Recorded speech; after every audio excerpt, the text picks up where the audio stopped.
je vais mettre mes émotions dans une boîte que je regarderai plus tard. Et après, quand j'ai le temps, je vais me mettre à écrire. Ou sinon, si j'en ai l'occasion, parce que j'en sais rien, je suis chez moi et que mon environnement me le permet, ce que je vais faire, c'est que je vais écrire. J'écris beaucoup. Donc je mets mes émotions dans l'écriture et je mets tout ce qui me passe par la tête. Et le côté boîte, c'est plus quand je suis dans un environnement où je peux pas me permettre de les exprimer tout de suite.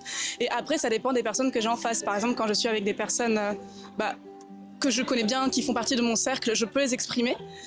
Donc je vais aussi être dans la grande communication, on va dire. Parfois, je vais peut-être même en faire un peu trop pour certains. Mais du coup, je vais essayer en fait d'encadrer en fonction de l'environnement social et le contexte dans lequel je suis. Alors Alice fait partie des personnes qui utilisent une stratégie au sujet de ses émotions.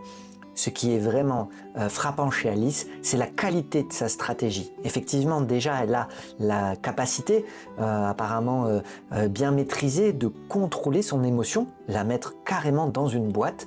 Et ensuite, elle va utiliser l'écriture. Donc, elle a même trouvé ce qu'on appelle un exutoire, en quelque sorte, pour justement canaliser son mécanisme émotionnel. Cette stratégie est particulièrement affûtée.